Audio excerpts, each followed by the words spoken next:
couple years ago, I was in Ohio at a shopping mall. An old white lady, this is true, she was following me around the mall, which sounds paranoid, but I'm sure she was following me. Mean lady, too. You ever see a woman with lines on her face that just tell you, like, even if she smiled, it looked like it would hurt the muscles in her face? I knew she was following me because she was at places that had nothing to do with her. I'd be looking around like, what is this old bitch doing in GameStop and Foot Locker and all the places I like to go? Every time I see her, she'd just be looking at me all mean. And eventually, I forgot about her. So then after I'm shopping, I go all the way to the back of the parking lot. I'm parked all the way in the back. And as soon as I open my car door, I hear a voice go, David Chappelle. Just like that. I didn't even have to look. I knew it was her. And I looked back, and sure enough, there she was, that face. To be honest with you, she probably wasn't even that old. She's probably around my age. But she was a white woman. This bitch looked terrible. I kept my cool. I was nice. I said, hello, miss.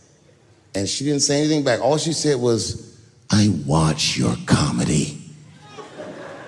I said, uh-oh. And then she says, it's true, she goes, it sounds to me like you hate women. I said, well, you know what, miss? It's art. And you're free to interpret this art however you'd like. But I can tell you, as the maker of this art, that I don't believe that I feel that way. And she said, well, I think, and I said, shut up, bitch. Shut the fuck up. Before I kill you and put you in the trunk, ain't nobody around here.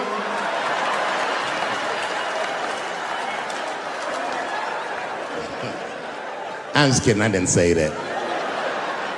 I felt that way, but that's not what I said. I was more clever than that. You know what I said? And this is exactly what I said. I said, miss, before you finish that statement, let me ask you a question. Where'd you see me? Did you buy a ticket to a concert I did? I doubt that. Or maybe you watched one of my specials on Netflix. Or did I follow you to your car and do my act?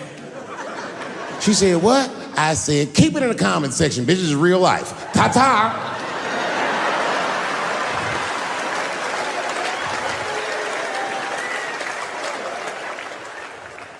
And then I drove off. You can see it. You ever have this happen? This is how confusing it is. This is the practical application of what I'm talking about. Like a guy be out, this happens to a lot of guys, you be out at a club, bar, right? You're kicking with your boys, and a girl walks by, and man, she looks good. She looks good. Not good in that classical way. I mean, you know, I'm talking good like she got half her ass hanging out her skirt. Her titties are all mashed together, popping out the top of her turtleneck and shit.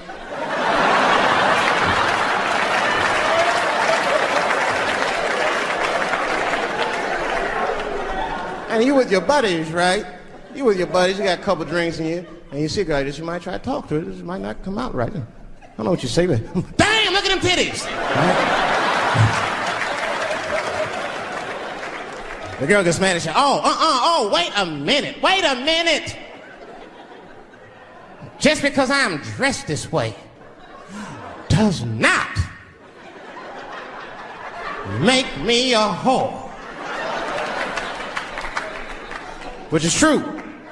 Gentlemen, that is true. Just because they dress a certain way doesn't mean they are a certain way. Don't ever forget it. But ladies, you must understand that that is fucking confusing. Just is.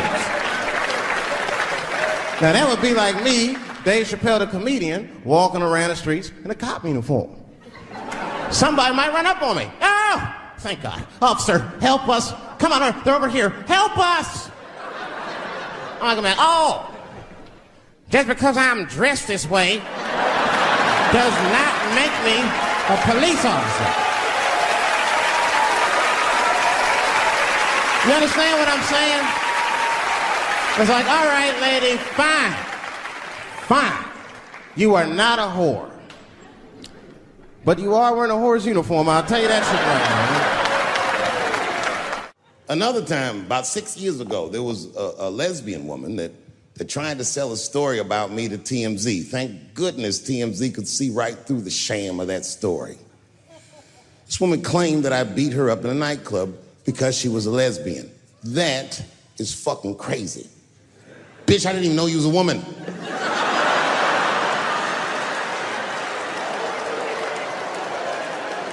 Thank God TMZ didn't believe that. Because I did beat the shit out of her, I'm not gonna lie. It was her fault, I had no choice. I came in the club minding my own business, and a woman came up to me, she goes, "Oh my God, Dave Chappelle." And I was just being reciprocally nice. "Hey, miss, how are you?" Blah, blah, blah. Benign talk, nothing to it. And all of a sudden, this lesbian fellow stepped between us.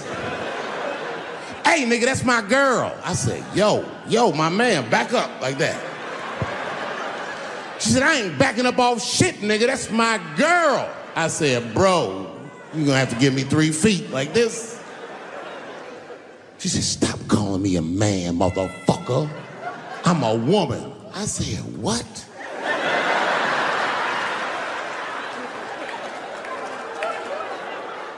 And then I looked deep in this nigga's cheekbones. I said, "Oh my God, you are a woman." It's just too much for me to even wrap my mind around. But I tell you what, I unballed my fist immediately, and I softened my posture so that she would know she's in no danger. I even changed the tone of my voice. I said softly, sweetly, like a pimp might say. "Bitch, I'm about to slap the shit out of you."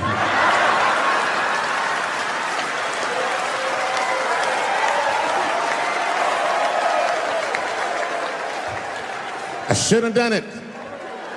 Oh, I wish I didn't say that. She dropped that foot back. Boop, she was in a perfect southpaw stance. Her shoulders were angled correctly. Her head movement was good. I said, "Oh no, this bitch boxes for real." She threw a wild hook at me and I saw it coming from yesterday, so I slipped it like this. I had no choice. I had to go to work. I let that jab go. You should have seen me go, nigga. I tenderized them titties like chicken cutlets.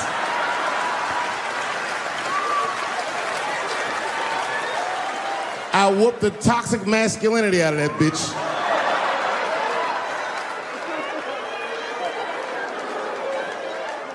I'm sorry, ladies. I got a fucking Me Too headache. Y'all is killing me right now. It's really fucking tough to watch what's going on. You know, ladies, I said it in my last special, and I got in a lot of trouble for this. I told you were right. But the way you're going about it is not going to work. But I'm biased. I said it. Louis C.K. was a very good friend of mine before he died in that terrible masturbation accident. And it was his room. You read the story. He was masturbating in his own room. That's where you're supposed to masturbate. And then he said, "Hey, everybody, I'm gonna pull my dick out." Nobody ran for the door or nothing like that. They all just kind of hung out like, I wonder if this guy's serious. And he came on his own stomach. There it is. What is the threat? Have any women ever seen a guy that just came on his own stomach? This is the least threatening motherfucker the earth has ever seen. All you see is shame in their face and cum dripping down like pancake butter.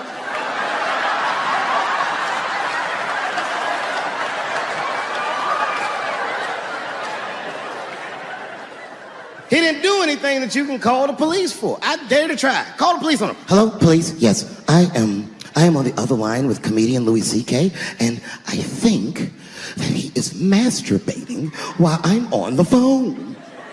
You know what the police are gonna say in Atlanta? "Well, what are you guys talking about?"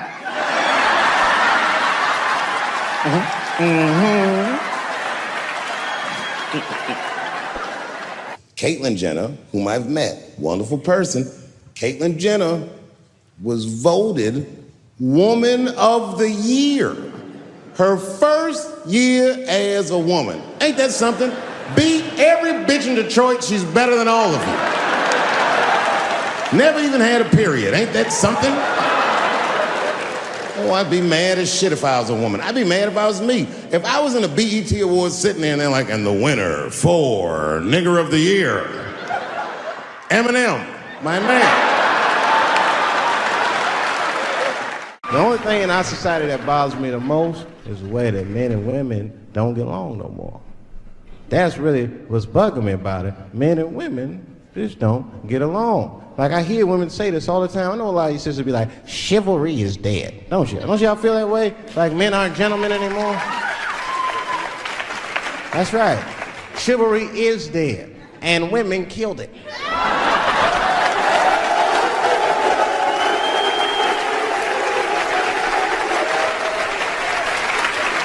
There's a fundamental difference in the way we're going to see things. We're not going to see eye to eye on this issue. We're just not. Our tests in life are different. A woman's test in life is material. A man's test in life is a woman. Now, by test, I mean that those are the things that we desire. Men have nice cars. Not because they like nice cars, because they know women like nice cars. That's how it goes. Because men are hunters, and the car is the bait. And a woman comes and says, ooh, nice Porsche. Gotcha, bitch. That's how it is. That's true. Come on now, you go to a woman's house, her house be comfortable as shit. Women love comfortable surroundings, so men get comfortable surroundings. Let me tell you something. If a man could fuck a woman in a cardboard box, he wouldn't buy a house. But that's still not where chivalry got killed. Chivalry got killed by the feminist movement on the magazines that got women going crazy, because women got too much advice about men from other women. And they don't know what the fuck they're talking about.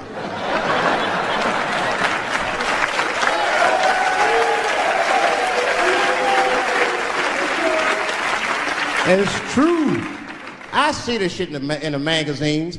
I don't read them, but I be seeing the cover. I be in the grocery store, fellas, you look at one of the magazines like, what is this? And they say on the cover, 100 Ways to Please Your Man by some lady. Get out of here, man. Come on. Ain't no 100 ways. That list is 4 things long. Just suck his dick, play with his balls, and then fix him a sandwich and don't talk so much, and everyone's gonna get happy.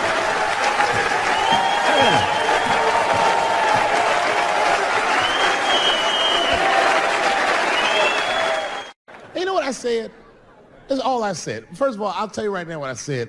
And I will tell you that this was not a joke. It's a true story. And I just happened to tell it. All right, what happened was I went to a gallery party, all right? I don't know who in here has ever been rich before, but these are very nice parties.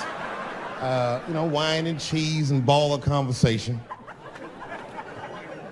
And there was a few eccentric types, one of which was a very wealthy man that happened to be wearing a dress. I don't know what you call him, man. This is a tranny or a drag queen, perhaps.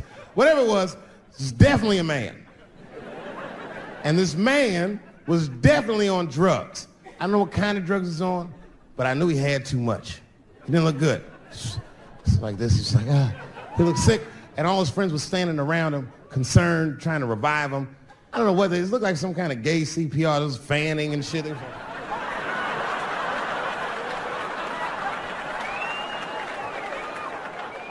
I saw all this from a distance. Now, I should have minded my own business, but I got curious. I was like, oh. And I went over there. All I said, excuse me, gentlemen, is he okay? And then they looked at me like I was evil. Oh.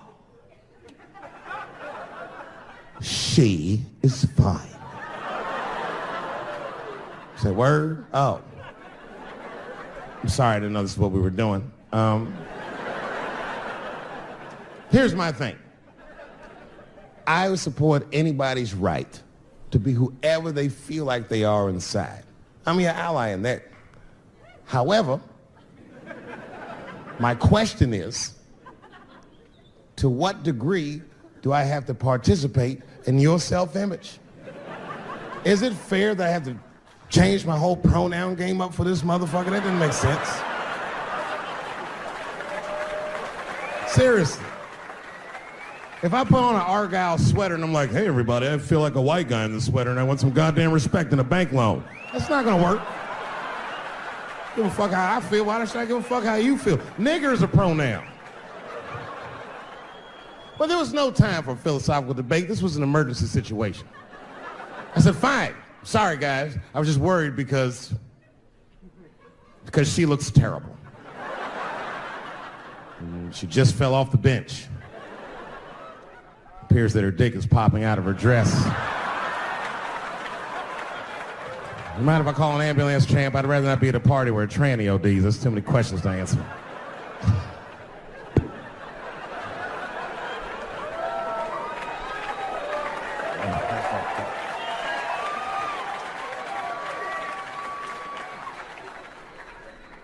Okay, I've been through this before. I had a friend from high school. Now, in high school, this guy was a thug, Will, right? He was a fucking dope boy. He did it all. He's a wild dude. People used to be very scared of him. And then after high school, word on the street was he'd come out the closet.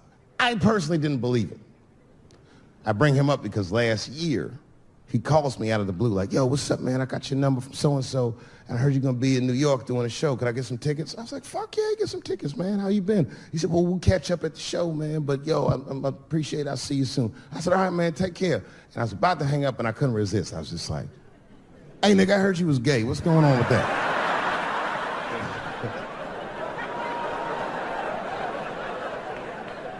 And I wish I didn't ask, because he sounded like he was dying to talk about that shit. And he had a long story about it. And it's not that I didn't care, but I was, I don't like talking on the phone. I was watching TV at the same time. So I just wasn't really paying attention like I should. But I was trying to sound supportive, but I didn't really know what to say. So I was just like mumbling shit throughout this conversation. I was just like, nigga, you gay, man. You just gay.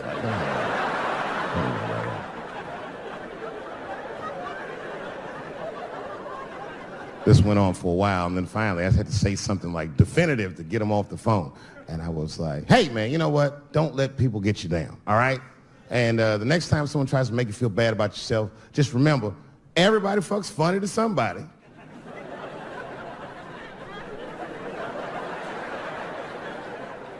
He didn't like that shit. He's like, what the fuck does that mean? I said, huh? He said, you saying I fuck funny, motherfucker? I said, no, that's not what I'm saying. I'm saying everybody's different. He said, you ain't say different, nigga. You say it funny. What's so fucking funny about the way I fuck? And I said, hey, man, I fuck feet. He said, what? Oh, this is not a joke, ladies and gentlemen. I get women to squeeze their feet together like this, and I fuck them right in that little space in their feet. But you can't build a community behind that shit. There's no flag for us. That shit made him laugh. And the next day, after the show, I saw him backstage. He was like, yo, what's up, man? I'm like, oh, shit, what's going on? And he had his buddy with him. He goes, Dave, I want you to meet Manuel. Manuel's my fiance. We're in New York getting married because it's legal here. I said, well, congratulations, fellas. And Manuel was like, gracias. And he went to go get some drinks. And then my buddy looked at me, he was like, so Dave, what do you think? And I started mumbling again. You gay, nigga, you're just gay. He said, yeah, I'm a little nervous about getting married, man. It's a big step. I said, yeah, it is. It's a big step. He said, well, you've been married for a while. You got any advice for us? No, I'm married to a woman. Sorry about that. And he corrected me. He said, no, you married the person that you love. So it's essentially the same. I said, man, the problem with that statement is that it makes the assumption that I love her. But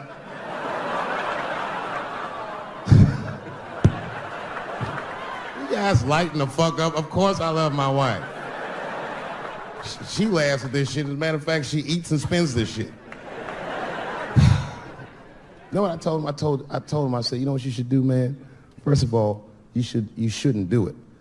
I'm talking about being legally married. It's not that you're gay as much as just legal marriage is a fucking diabolical leverage game in the United States. I'm just being honest. Devoid of religious significance or the idea of love, marriage is nothing but an awful contract that you shouldn't sign. I'm just being real. Because you start out loving each other, and then like 2 years later, you're just building a case against one another. for a hypothetical court date that may or may not ever happen. You throw being gay on top of that, that shit is explosive. Like it's that Ray Rice shit. Okay, right after Ray Rice went through all that shit, I was at a party and I met this kid, Michael Samms. You know Michael Samms? Very nice guy. He's the first openly gay NFL player. And Mike's a very nice guy, very brave guy. But when I met him, I couldn't help but thinking, now what's gonna happen when Michael Samms beats his wife up in the elevator? Is that domestic violence or is that just two niggas working shit out in the elevator? You know what I mean?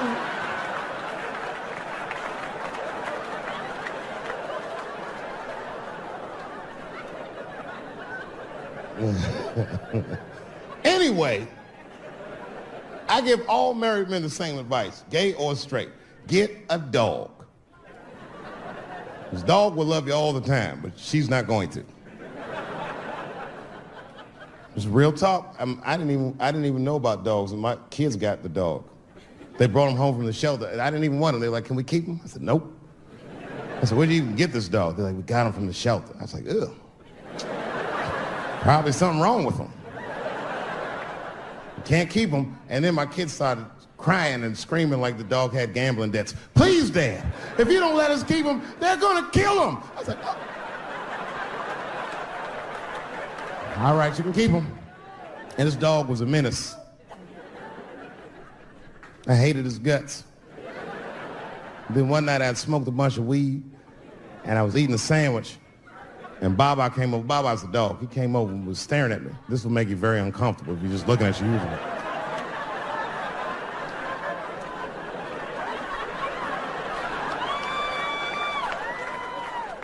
I had to give him a piece of my sandwich so he'd go away. And that's how we became friends.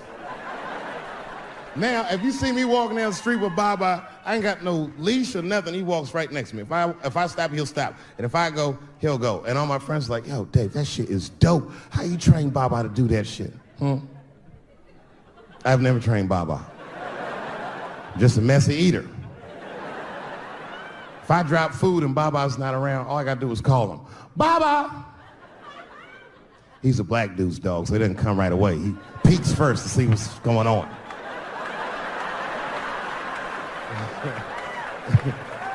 I gotta tap my foot so he can see the food. Over here, little buddy. And he's like, thanks, Dave. He'll come get it and run off. Well, I have some very bad news for the people in the front rows.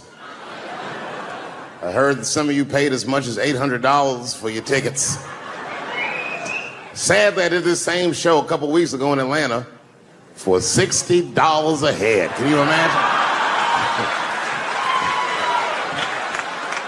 Nigga, you could have flown to Atlanta, got a hotel, had some dinner, and came back and you still have a little money left over, niggas. Paid way too much just to see me in this gay-ass neighborhood. All right, let me roll up my sleeves and tell these pussy jokes. Will told me to say there hasn't been this many pussy references in this room since Katz was here. Boy, I gotta tell you, man, I've been doing this set all week, and boy, I've been telling these jokes, and sometimes niggas look like they're in actual pain over the jokes. None of it's that bad to me, but I understand why it could hurt some people's feelings. So tonight,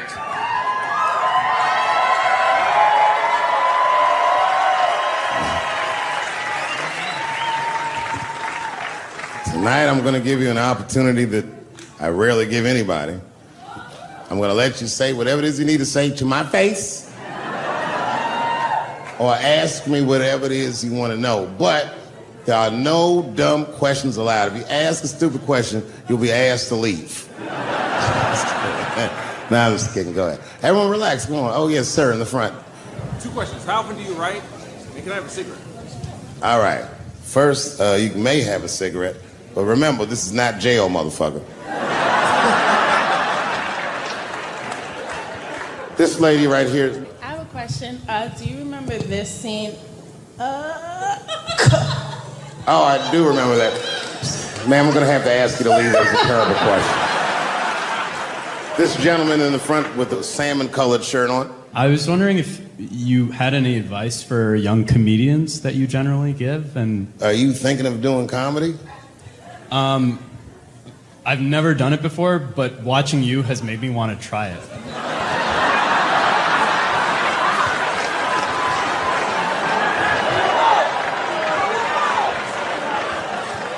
I don't know if that's an insult or not. It's a compliment. It's. I mean, niggas don't say I've never done brain surgery, but it looked a lot easier than I thought. I'm teasing. All right, here'd be my advice. Okay, I don't know how comedians start nowadays, right? But what I would suggest is just start. And once you start, you can't really stop, no matter what happens, no matter how bad it gets, no matter what people say. You know what I mean? Because comedy is weird like that. You know why I hate watching other comedians do comedy? Not because I hate other comedians, but because I love comedy so much. It's like watching somebody else fuck your girl. And I say, fuck her better than that. Yes, you on the aisle up there, the lady with the long, yes, you standing up, I see you. My favorite book of all time, The Narrative of the Life of Frederick Douglass.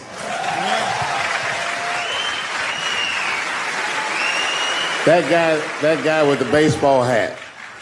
Marry, fuck, kill, Michelle, Rihanna, Oprah. Wait, who's Michelle? Oh, Obama. Well, sir, you're putting me in quite the pickle. I can't say I'll fuck Michelle Obama. That's insane. Well, I guess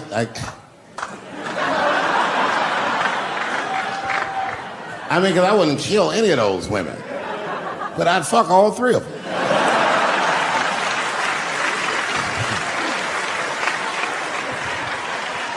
The gentleman in the blue Oxford standing up. Tell us the story with Charlie Murphy. Tell a story about Charlie Murphy? Or your favorite. Boy, there's so many good Charlie Murphys. You know, the thing with Charlie Murphy is he used to just make us laugh all the time. And I used to ask him about all the old Hollywood shit I was curious about. Like when they used to accuse Michael Jackson, I remember asking once, I go, Charlie, do you think Michael Jackson actually did those things? And he said, let me ask you a question, Dave. He said, say it is illegal to fuck women. How long are you staying out of jail? So God bless Charlie Murphy wherever you are. Charlie, I love you. Who do you think is going to win the 2020 election? All right, I'm going to put a pin in this, but I'll tell you right now, fella, I don't know, but I think Trump has a better shot than a lot of people would like to think. I'm just saying, it all depends on how the left talks. The way we're talking is not going to win the fucking ball game. Donald Trump's over there on the right, grabbing handfuls of pussy. Joe Biden can't even smell hair over here. Fuck this side. All right, man, go ahead. Thank you so much for this show. And how old are you? 25. 25? Yeah. Boy, don't let R. Kelly see you. He's gonna pee on you by accident. Oh, my bad. I thought she was 15. Yuck. I'm totally joking. I'm sorry. My question is there anything you've learned from another comedian that you feel like will stay with you for life? I tell you what, miss, that's a good question. Yes, is the short answer. A longer version of it is this. I was raised by comedians. I started doing stand-up when I was 14. The other day, I went to a comedian's funeral, and I realized as we was putting this motherfucker in the ground that these people are at least as influential to me as my family. I rock with these niggas till the wheel falls off. We fight and we fuss and we are jealous of each other and we get mad at each other, but my life wouldn't have been what it was without each and every one of them, and I consider them my family. That's the answer. Still hadn't figured out exactly how to say what I wanted to say, but I was doing pretty good. And I was doing some Me Too jokes, and a woman stood up from the audience and she was crying. Clearly, it was a white woman. She says to me, you can't say that. It's 200 seat room. It's a very small room. I'm like, what the fuck are you, like, miss, are you okay? What are you doing? She said, you can't say that. I said, yes, I can. It's my show. I'll say whatever the fuck I want. The crowd's like, ooh, like this. And then she gets up from the table and she starts making a big like show of just pushing through the aisles and all this stuff. And there's like a curtain right before the front door. And she gets to the curtain and she's crying. It's fucking crazy. She says, I'm sorry I was raped. It's a fucking comedy club. It's like loud farting getting out of an elevator. Nothing funny can happen in here. Now I'm trapped in a room with this woman's fucking stink.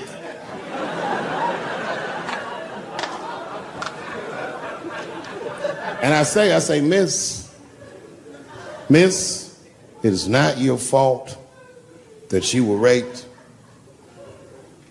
but it's not mine either. Ta-ta, bitch, like this. She storms out. Now the room is very uncomfortable, but I managed to get the crowd back, but I'm like, a little traumatized. Same show, there's a trans woman sitting in the audience. This is a true story. This was like a few weeks ago. I did 6 shows that weekend. This trans woman came to 4 of them. Calls herself Daphne. Man, this chick Daphne was in there cracking the fuck up at everything I said about everybody. It was amazing. She was laughing, and it was fun to watch her laugh. You could tell she was letting go of something that was heavy, and she'd throw her head back, and she'd smile with all her teeth. She was having a great time. And the more fun she had, I felt bad, because I knew I had some trans jokes to unload. And I thought to myself, maybe I shouldn't say these jokes, because I don't want to, fuck her evening up. She's having so much fun. But then I thought to myself, well, if I can't say it in front of her, should I say this shit at all? So I let her rip. To my surprise, Daphne laughed harder at the trans jokes than anybody in the room. In fact, everybody in the room would look at her to make sure it was okay. And I got off stage, I was in the dressing room, I was like, man, this is a fucking weird show. I'm sitting in the dressing room by myself just trying to figure out, what the fuck just happened out there? Why is it that this one woman can't take any of these jokes and Daphne can take all of these jokes? So weird. And then I realized, Daphne used to be a man.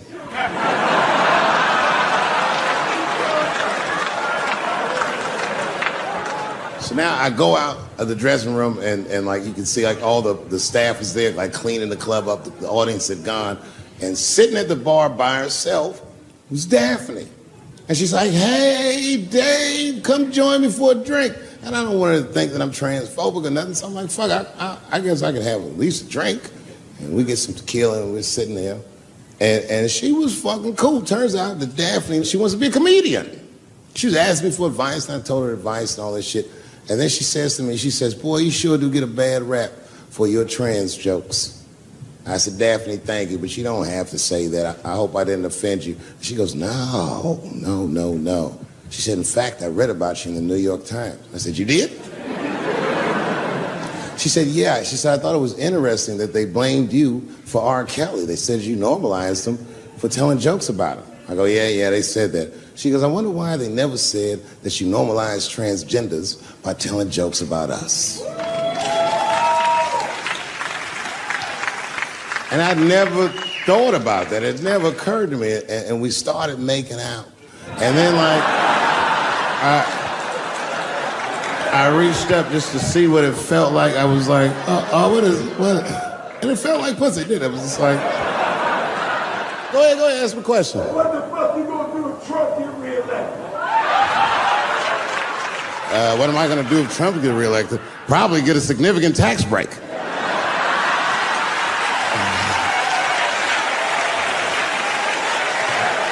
Hey, you wanna know why I don't even talk about Trump in my show? Because that motherfucker is not the hokey pokey. He is not what it's all about. There's millions of people that put him in power, and the ideas that he puts forth are not his own. He's singing poor white people's greatest hits. So why the fuck Well, I worry about him and now the other millions. Really, you know who I'm gonna vote for next time if things keep going the way it's going is that gay dude. No, Mike Pence. It's a safe place where I could tell some jokes. And I find out that this comedian I know, Chris Tucker, who's in all those Rush Hour movies, I find out that Chris is in San Francisco too at some charity event. So I call him, I'm like, yo, I just saw you at some charity event. I said, I'm doing a show at the Punchline. Why don't you come by the club after your event? And he's like, cool, Dave. I thought you was dead, nigga. I'll come by. He says, is it okay if I bring some friends? Because, you know, I'm with a lot of people. I go, man, you Chris Tucker. You can bring whoever the fuck you want. And then I show up to the club late that night. I walk into the dressing room, and sitting in the dressing room is Gavin Newsom, who at the time was the mayor of San Francisco, but now he's the governor of California. And sitting next to him was Kamala Harris, who at the time was the DA of San Francisco. Now she's the senator from California that's front running on the Democratic ticket. And sitting next to her was Al Gore. It's fucking weird. And sitting next to Al Gore was the guys from Google, Sergey, and I don't know how to say these. All right. And it was Chris Tucker and Ben Jealous, who at the time was the president of the NAACP, who was all just at this big charity dinner, and Paul Mooney was drinking scotch. And we all was just in there. And, you know, first I was a little uncomfortable when we started talking, and we all got along really well. At some point, Kamala Harris she says to me, she goes, you know, a friend of mine is announcing his candidacy for president tomorrow. I went to college with him. I'm like, what? I go, Barack Obama? She goes, you've heard of him? I'm like, yo, I just read about this dude. And she goes, yo, yeah, blah, blah, blah, we talking. She goes, you know what? She says, let's call him on the phone. I said, what the fuck? And she picks the phone up and she dials and she's listening like this. And she goes, this is voicemail. And she gives me the phone, she goes, leave him a message. You know, I didn't know what to say. I just said what you say to any black dude that's running for president. You know, stay low, running a zigzag pattern, this kind of shit.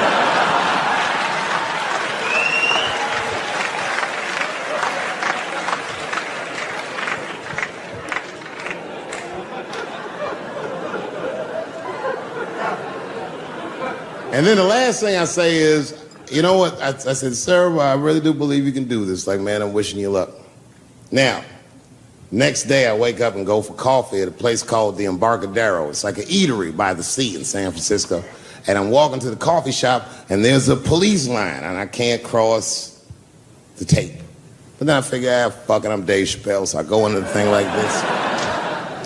And the police yoke me. These motherfuckers like tackle me immediately. And I see over the police's shoulder Gavin Newsom. I couldn't remember his name, but I remember the night before I had kept teasing him and saying he looked like Christian Bale, the guy from the Batman movies. So I see him and I can't remember the name, so I'm just like, Batman, help!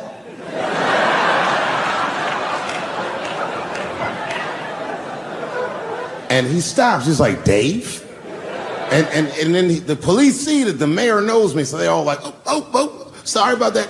And he's like, hey, back up, everybody. And he just picks me up. He's like, I'm really sorry about that. I'm like, I'm fine, don't worry about it. And he's like, listen, I'm here with Prince. Would you like to meet him? I'm like, I know Prince. That's my nigga. And we go around the corner, and it was Prince Charles, the Prince of England. I didn't know the protocol of meeting royalty. You're not supposed to touch him. I dapped him up like a nigga. My nigga. Ah! Just hugging him and shit like this, dapping him up. And that nigga was cool too. I was like, it's really fucking weird.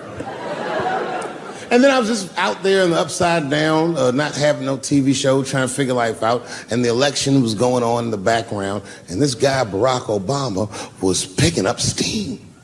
This motherfucker was killing it. And I had a chance to go to the last debate on the Democratic ticket, And I went. It's me and Chris Tucker sitting in Myrtle Beach, South Carolina. It's the last three candidates. It was Barack Obama, John Edwards, and Hillary Clinton. Now, Obama's a lot taller than Edwards and Clinton, and he had the center podium. And at one point, they're all on stage, and they start fussing, and Obama goes, look, none of us are perfect, like this. And his hands was like this, and there was light shining behind his head, and the other two candidates was looking up at the nigga, and I was sitting in the audience like, this nigga looks like Jesus.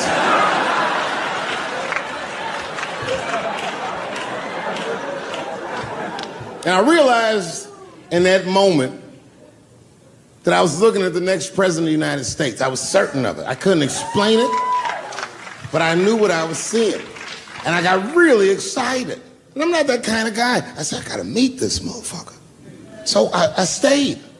They were all on stage doing interviews, and I just waited. I was waiting and waiting. And then John Edwards was done with his interviews first, because everybody knew he wasn't gonna win. And I see John Edwards, and I said, hey, Senator Edwards, I just want to say hi. And that motherfucker looked at me like, I'm like, fuck you, nigga, you gonna lose anyway. And then he left, and then Hillary Clinton just walked by me in one of them Steve Harvey suits.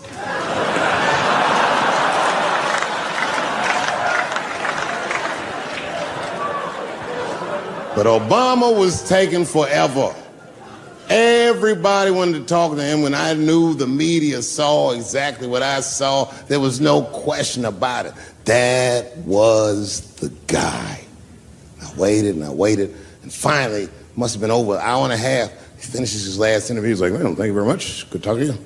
And he turns around, and we make eye contact. He sees me, and when he sees me, he looks over, he goes, Dave Chappelle.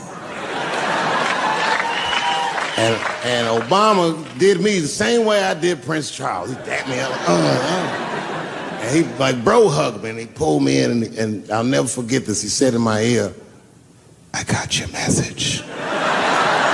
Thank you very much, New York City.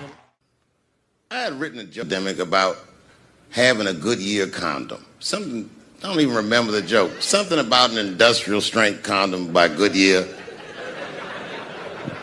I just remember all the comedians really liked that joke. And there was an older comedian.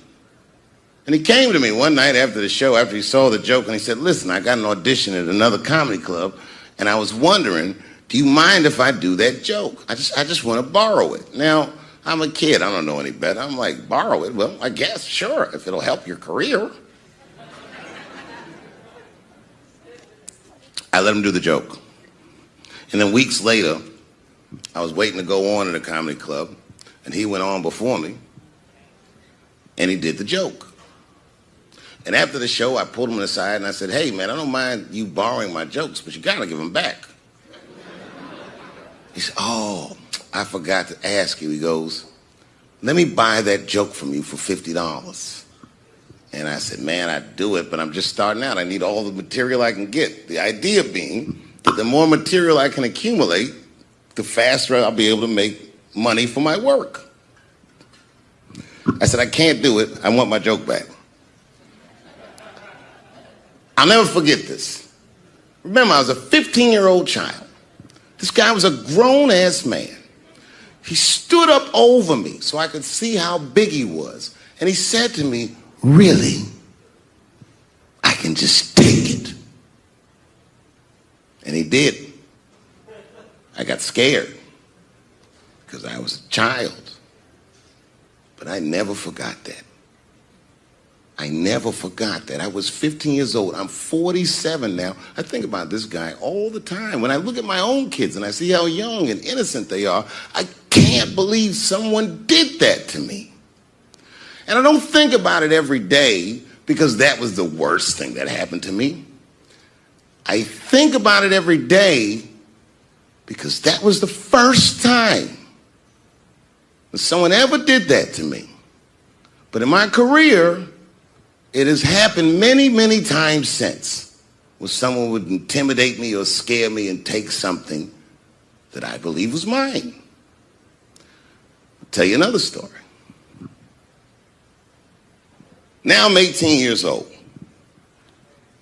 I'm living in New York City, and I just finished my first road tour, which was a very difficult tour. I'll spare you the details. Now I'm back in New York, but my rent is paid, thank God.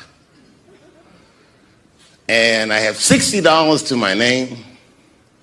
And a woman that I had met in Pittsburgh, a bad Dominican bitch,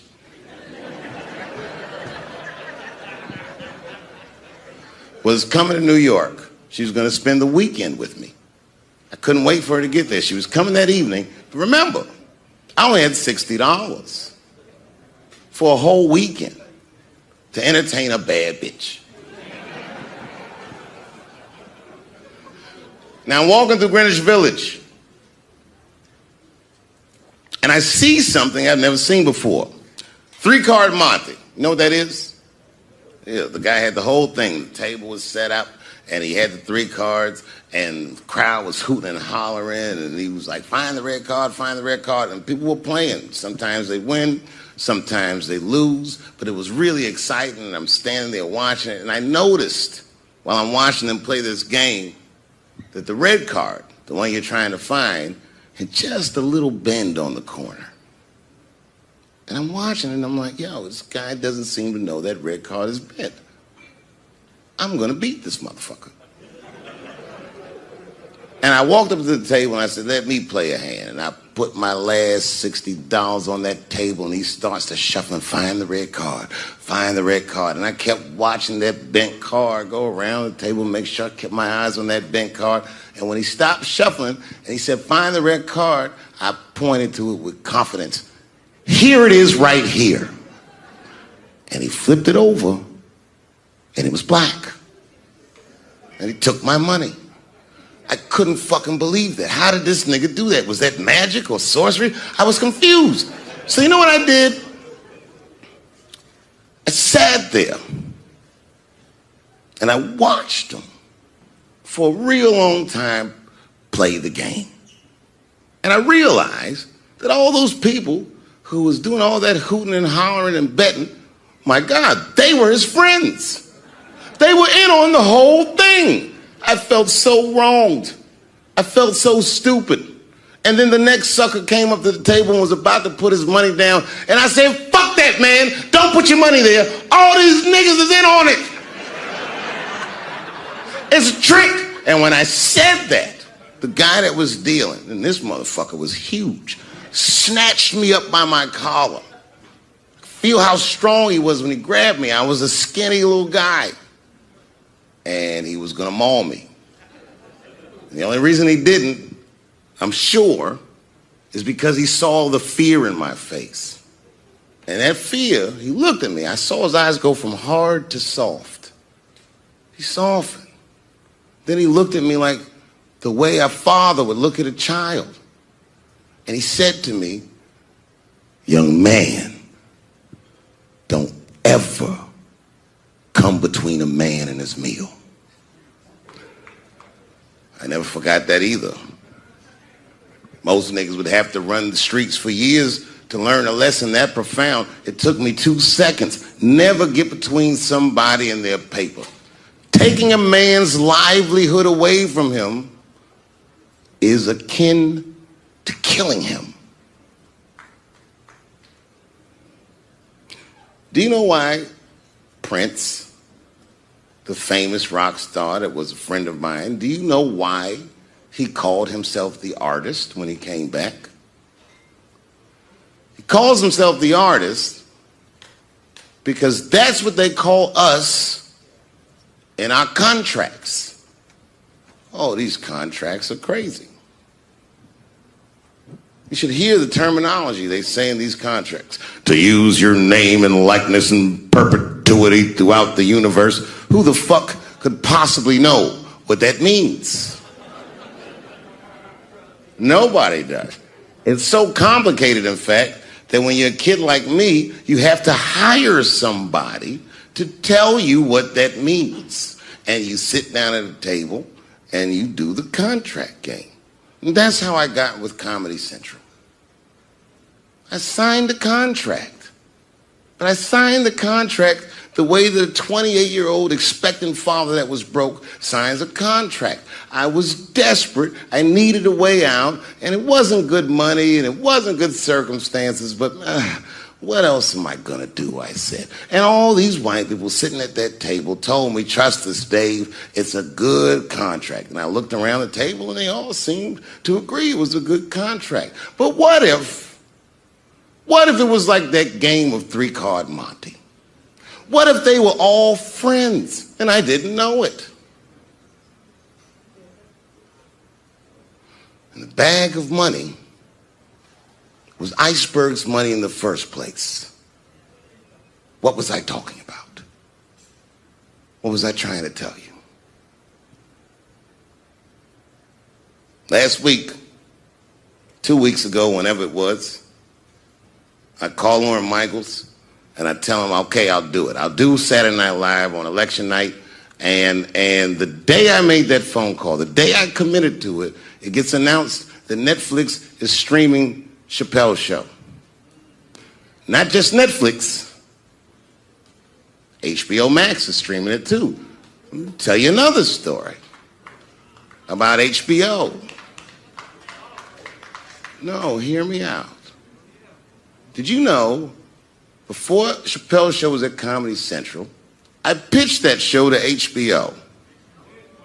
I told them what I wanted to do. Now, these are executives. All they have to do is say, yeah, we'll take it, or no, thank you, we won't. But they didn't say either of those things. They went too far. They said, literally, what do we need you for? That's what they told me, as they kicked me out of the office. What do we need you for? And here we are, all these years later, and they're streaming the very show that I was pitching to them. So I'm asking them.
Very good to be here tonight, man. I almost didn't make it. I just got back in the country.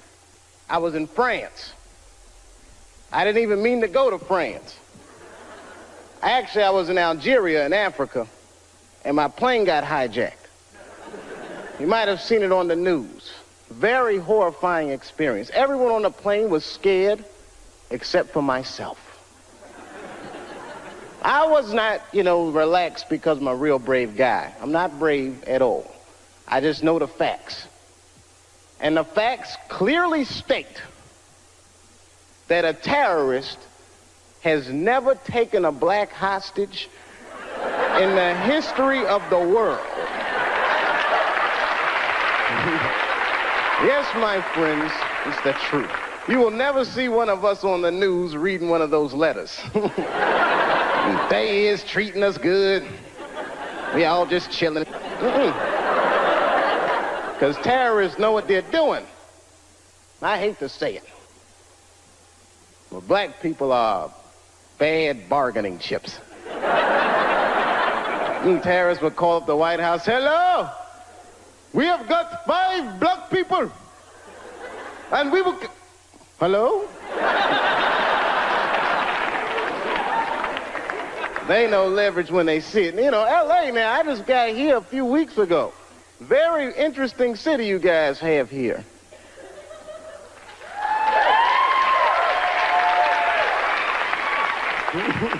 I guess you like it.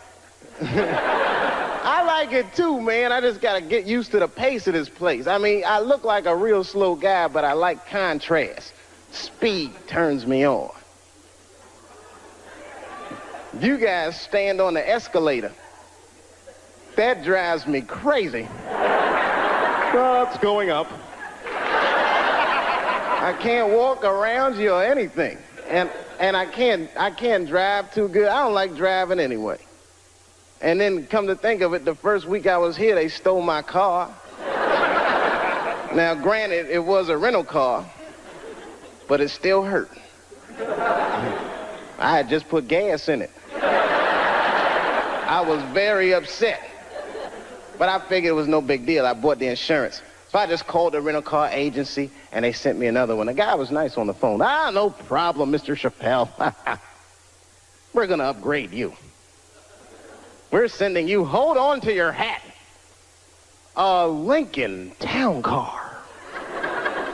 I said, wow. Is that nice? Man, you're going to love it. Any of you guys ever see a Lincoln Town Car before? It looked like a big-ass pimp car. I was like, what is this? I couldn't even keep it in one lane. Oh, man. I felt like a pimp in that car. I did, man. I drove it down Sunset Boulevard. All the whores snapped to attention.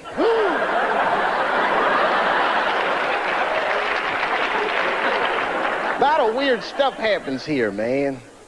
You guys are on a roll with your natural disasters and riots and woo!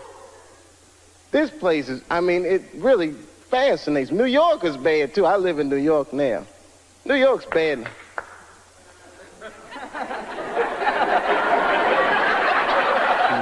It's a lonely feeling, isn't it?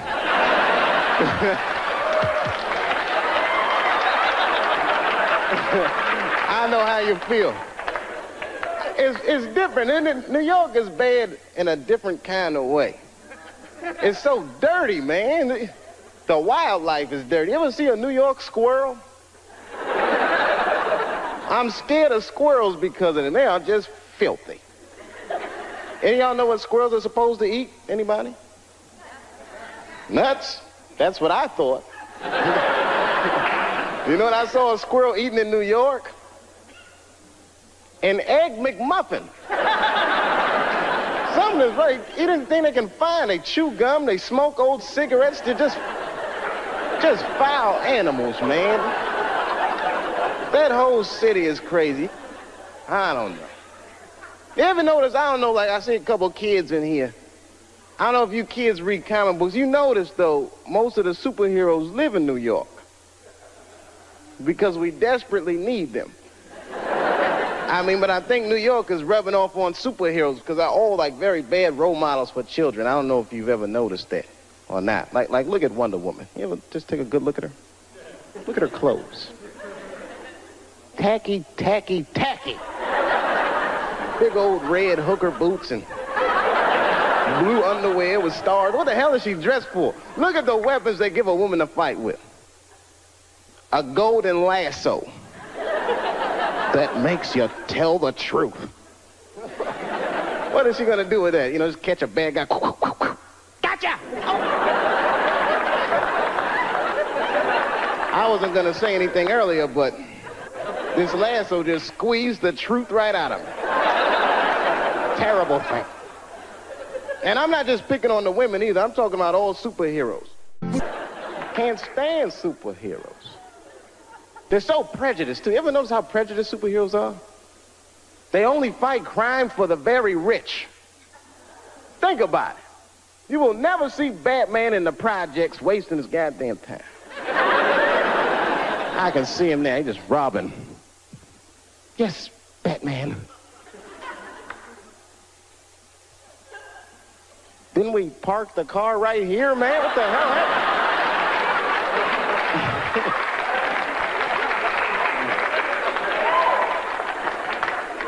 Something about New York. New York diversified me, though. I learned a lot about culture there. I mean, I'm a big culture buff. I don't know. I mean, I don't want to point anybody. Anyone here in the audience Jewish? Shalom. A little something I picked up. Actually, I mean, I like everybody, but I'm going to have to be honest. Jewish people are my favorite white people. You guys are the only ones that can grow an afro if you really wanted to. I am so impressed by that. I just like the whole thing, man, and you party like black people. You're so similar. I went to a bar mitzvah when I was 13. One of the 3 best parties I've been to in my life. We got down. I walked in there. Everyone from school was there. The guy from ZZ Top was on stage. I said, man, this is going to be good. You know, we walked in the synagogue and they gave us them party hats y'all wear. I got a seat in the front. And my friend Charlie Buckholtz, that's the guy who was being bar mitzvah, he walked on stage and the whole place got quiet. He picked up these 2 scrolls, started reading from them. He wasn't really reading, he was almost singing. Baruch atah Adonai. Sounded beautiful. Now, I had never been to a synagogue before, but at a black church, if someone on stage is singing, you're supposed to sing along. Whether you know the words or not. I did the best I could.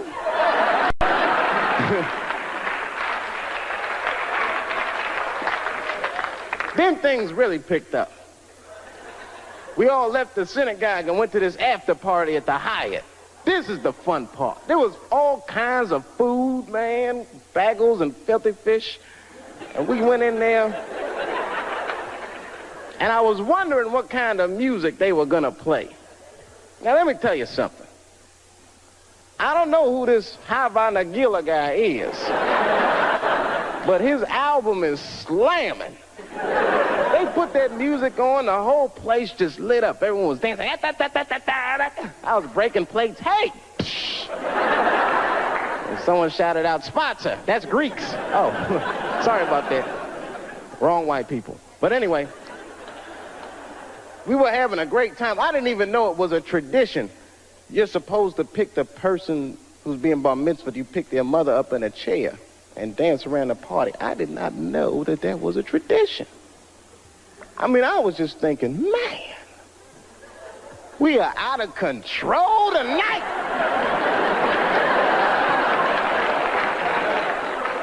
That was fun.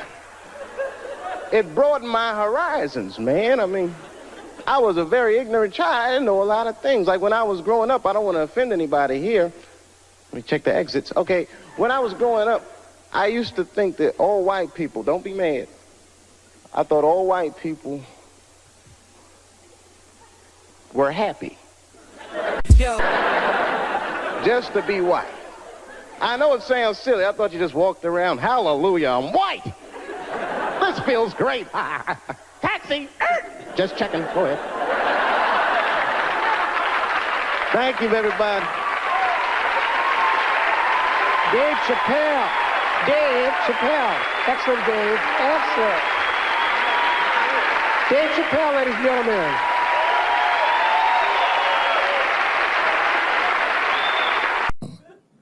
Don't forget who I am. Don't forget what I am. I am a black dude. And don't ever forget how I got here. My ancestors were kidnapped. I don't even know where the fuck I'm from. They were put on the bottom of boats. They sailed them across the Atlantic. Many of them died. Only the strongest survived. And once they got here, they beat the humanity out of my people. They turned us into beasts of burdens. They made us do their work. And the irony is, hundreds of years later, they called us lazy. We fought in the Civil War. We damn near freed ourselves. Then in Reconstruction, black people did great. My great-grandfather was a very wealthy man. But then the black codes came, Jim Crow came, and it was 100 years of unspeakable oppression again. Lynchings, all kinds of terroristic acts to keep us in the margins of society. And yet we still fought. And Dr. King was born. And then things got better. 20 years after Dr. King was assassinated, Michael Jackson was moonwalking on television. Something, something, something, Barack Obama.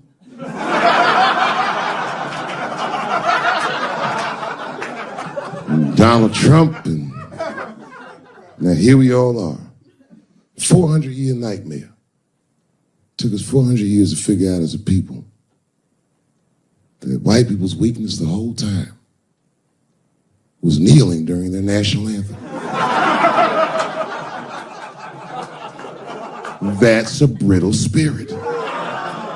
That's right, nigga. On the rock, it's regular. Ah! Ah! What are you doing, nigga? Stand up!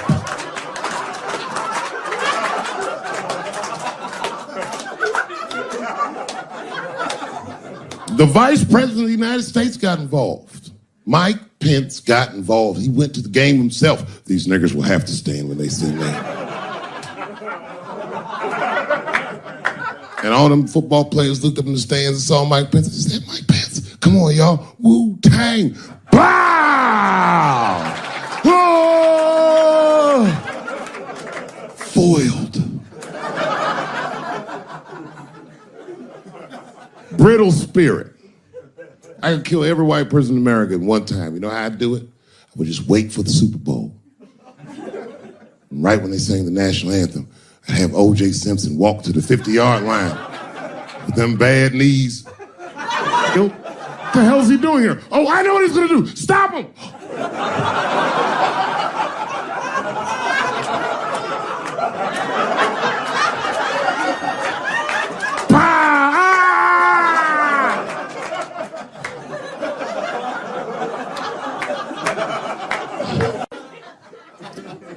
I just want to help.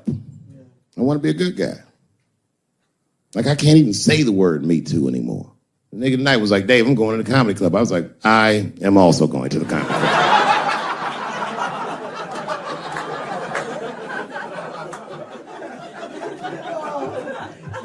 And I didn't even know it was happening, but I guess I became like a feminist in the last 3 weeks because I can't watch porn the same. Like, I watch it sometimes, but I can't click on these motherfucking thumbnails, not with those titles. Guy crams young girl in the ass with hard right. I can't click on that. Come on, nigga, give me something I can click on. Dude gets sucked off by a midget. Little person, I say to myself.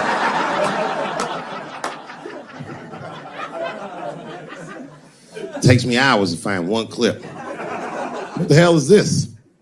Marginally groomed feminist enjoys consensual sex with a vaguely homosexual guy with penis the same color as mine. Click.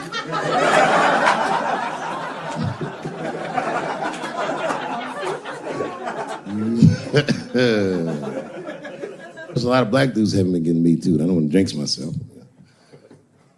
You know why, though? Obviously, black women go through the same thing, right?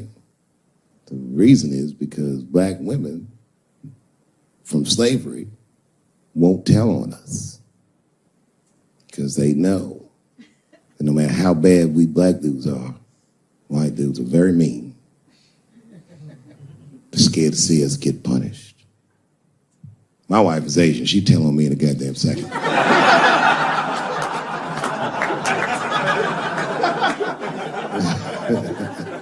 no fucking up in the Chappelle household. And the wildest shit about it is I live in Trump country.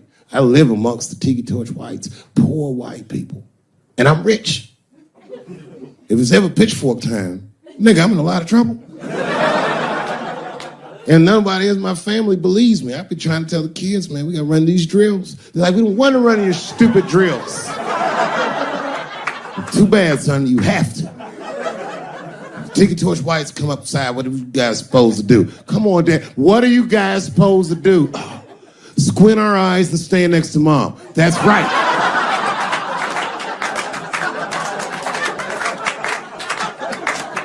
Me, your gun and your groundskeeper uniform. That's right.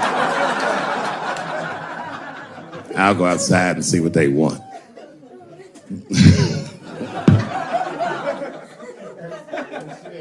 It is wild, bro. Where you from, man? Where you from? New York. You from, what, Manhattan? Brooklyn. You are from Brooklyn, aren't you? You look like you can rob somebody with a hammer.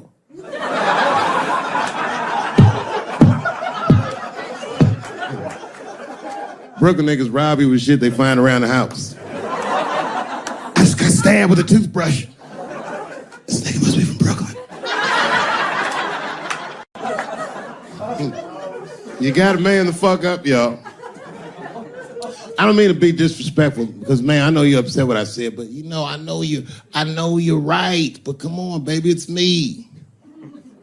I was right once. Remember that? Does anybody remember when I was, like, missing from show business for 12 years? Remember when I had, like, this really popular show and I quit? I remember I walked away from $50 million. A lot harder than walking away from Louis' freckled dick.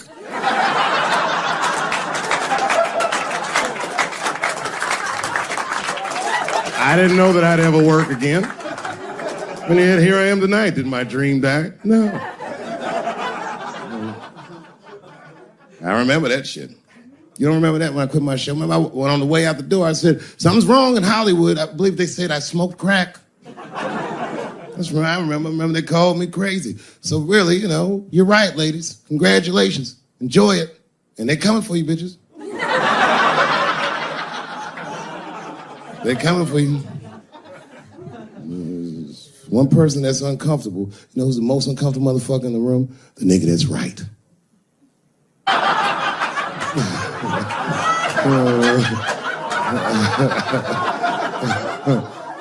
I was just walking around like Tom Cruise at the movies, just looking.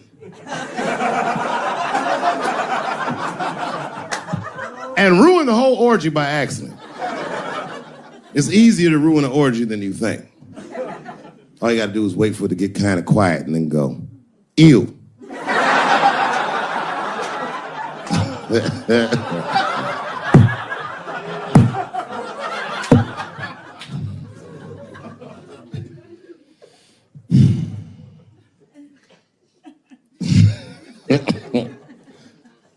I know I feel bad. But I just feel like this is all happening for a reason. And ladies, I want you to win this fight. 10 years ago, I might have been scared, but, you know, I got a daughter now, so if you win, she wins. So I'm rooting for you. And I agree with you. At least ideologically, I do. I don't know if you're doing it just right, but I mean, who am I to say? I don't think you're wrong. I just think that you can't make a lasting peace this way. You got all the bad, but the minute they're not scared anymore, it will get worse than it was before. Fear does not make lasting peace. Ask black people.